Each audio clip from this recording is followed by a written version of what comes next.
Chapter 14. When I woke again, it was still dark inside the closet, and I didn't want to move because the urge to potty was so bad. Without lifting my head, I asked, "How many days?" 73 days. Are you ready to give up yet? Never. Me either. And that brings us to right now, and to me telling you this story. I'm not sure what's going to kill me first, hunger, thirst, or exploding from a need to go potty. Either way, it won't be pleasant. If I had to choose, it would be hunger or thirst, mostly because I don't want to leave a big mess for Libby to clean up. Speaking of Libby, it almost sounds like she and Bobby are walking through the door at this very moment. It must be a dream. Maybe it's the angels coming to take me to doggy heaven. "Henry, where are you?" Libby's voice is beautiful. "Potato Chip." Poor Bobby. He really is under Potato Chip's spell. Both of their voices are so real. "Henry!" Wait, maybe it's not a dream. At the risk of losing my potty, I let out a mournful howl. "Henry, where are you, you silly dog?" "It is Libby!" I howl again, and I don't stop howling till she slides open the closet door and frees me from my prison. The urge to potty all but vanishes when I see her wonderful face.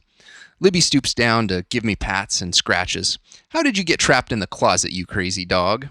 That was a good question. How did I get trapped in the closet? Then I remember. Having come so close to death, it had already slipped my mind. Potato Chip might still be in the house. Is Libby in danger? I look around the room, senses on high alert. Potato Chip had bested me once already. She wasn't going to do it again. "Were you in there the whole 3 hours we were gone?" Libby's question takes me by surprise. 3 hours? Looking out the window, I see the burn flower in the sky is just about to disappear. Of course it had only been 3 hours. There's no way I could go without noms for more than a day, let alone 73. What was I thinking? I think I know what might have happened. Bobby walks into the room holding a small yellow bundle of fur in his arms. "Were you being a meanie pants tonight, Miss Potato Chip?" The cold, feminine voice that answers is the same that has taunted me all night. "Define meanie pants." "Henry, this is my kitty cat, Miss Potato Chip." Bobby kneels down so I can look at what he's holding. "She's going to be your new roommate. You might not like each other right now, but eventually you'll learn to get along." Potato Chip hisses and shows me her fangs. Doubtful. Growling, I show Potato Chip my fangs. Feelings mutual. Libby holds me back and Bobby stands up. "Easy, you two." Now that I can see the monster, she really isn't a monster at all. I'd heard stories of cats around the water bowl, but I'd never actually seen one. And now that I have, I'm not all that impressed. Bobby pets Potato Chip between her ears and then sets her on the ground. "Why don't you two give it another shot?" I let out a big sigh. "I'll give it a shot if you will, but only because Bobby asked." "Whatever." Potato Chip's back is arched, but she isn't showing her fangs anymore. I slowly lean towards her to give her a sniff.